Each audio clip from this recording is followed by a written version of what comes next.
By the power of Grayskull, it's time for another batch of He-Man episode reviews. Last year, I did a series of 10 videos where I reviewed episodes both singular and multiple from the first season of He-Man and the Masters of the Universe. This year, I'm doing the same thing for Season 2. I'm also planning on something special for the finale of this series, but let's just first take a general look at the second season. So, how does it compare to Season 1? Well, I might have just a tad more affection towards the first season, and probably because of that, I liked it a bit better. However, if I were to talk about some genuine improvements over the first season, the most notable one would be the animation quality. You'd think that with 65 episodes of stock footage to use, Filmation wouldn't need to bother with new animation, but instead, they bumped up the production values on the second season's animation quality. Sure, there's still a lot of animation reusage, but this season the new animations were almost always good and practically never bad. They also started to use some new background themes, which will sound awfully familiar if you've watched She-Ra Princess of Power. You can actually even hear the She-Ra theme playing in a few episodes, indicating that they were already planning the follow-up series for when Season 2 of He-Man would conclude. The writing remained pretty solid, although I felt there were a lot of mediocre episodes from the story point of view. However, those of you curious about the past of certain characters will be happy to hear that Season 2 had a lot more Origins episodes. And for instance, we learn how Cringer became Battle Cat, and how the Sorceress became the Guardian of Castle Grayskull. However, I felt most of these Origin episodes were kind of middle of the road. Not bad, but not especially exciting, except for the relevant story parts. Although they again teased the upcoming She-Ra series in the Sorceress's Origin episode by showing the two power swords together. There's also an episode explaining the origins of Mekaneck, a new character introduced in this season, as well as Modulok, a new villain you will hear about a bit later. However, there were also a lot of things about Season 2 that really bugged me, and one thing you'll be surprised to hear were all the new supporting characters introduced during this season.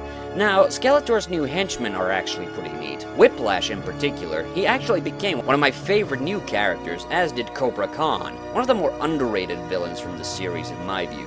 However, Clawful, who was introduced at the end of last season, is reduced to a few cameo appearances in this season, and even the otherwise hilarious Spy Corps didn't get more than a couple of appearances. And then we have some positively craptastic guys like Webstore. Yes, that's the way you pronounce it. Webstore. But what really brought my piss to a boil were most of He-Man's new allies. Now, the thing I loved about the first season of the show was that producer and voice actor Lou Scheimer was able to keep the number of Toyline characters fairly small during that season, and instead focused on a strong central cast for much of the season. However, it's clear Mattel wanted to get more toys on the show, given how popular it was. And as a result, Season 2 just ended up with a bunch of pointless characters, many of whom only appeared in a couple of episodes. Cyclone was only in a few episodes. Mossman appeared towards the season's end and didn't really do anything. Mekaneck was a total joke, and Roboto, probably the only even mildly interesting new character, only appeared once. By far my favorite of the new He-Man allies was Fisto. Yes, I know, it looks bad when the best new good character is a guy whose superpower is a giant, well, you know.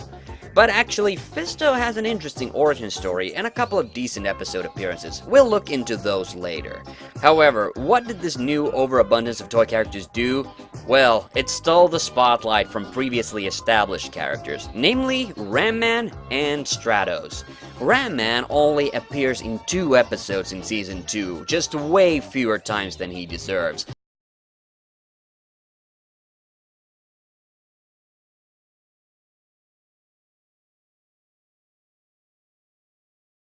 However, Stratos is the guy who really had to take it in the ass on this one. He appears in a grand total of 1 episode. What the hell? Now, I won't talk about the betrayal of Stratos here, and yes, that's the name of an episode, and not the rant I'm about to go into. But I will explain why Stratos was sidelined. Here's why. I'm afraid that makes the 5th food transport we've lost on the Eternian Ocean in the last month. Buzz-Off the Bee-Man. Probably the single most annoying character from the show. He doesn't just look ridiculous, But because he's now He-Man's flying ally, they decided to use him instead of Stratos for much of Season 2. And oh my god, Alan Oppenheimer's doing that screechy voice again, and he's also buzzing all his sibilants like a bee too. Welcome to the mysterious floating island. Watching any episode with Boss Off is agony for me, and I hate Filmation for sidelining a cool character like Stratos for a completely redundant one like Buzz-Off. The only upside is that he stopped appearing roughly after the halfway point of Season 2. But just to show you that I wasn't entirely soured by these changes in the show, I will have to say that I found it much more difficult to choose which episodes to highlight in this year's He-Man reviews. There were so many episodes that were interesting and cool, and you will notice that I will tend to talk about more than one episode in the reviews this year. But even so, there were a bunch of episodes I had to exclude, and I want to talk about them now because they won't come up later. Firstly, there's Search for the Past, the episode where we actually meet He-Man's grandfather and King Randor's dad, the previous king. This episode is cool because it reveals a little bit about Randor's past and actually features one of the cooler one-off baddies in this season. It's definitely worth a peek. Then there's Monster on the Mountain, which is somewhat similar to the final episode of Season 1, The Heart of a Giant, and even shares the character model of the giant. However, Monster on the Mountain is a much better episode, with a high fun factor, which also teaches you important lessons. And lastly, there's Things That Go Bump in the Night. Plot-wise, it's not really all that special, but it has a lot of unintentional hilarity in it, as well as some rather high production quality.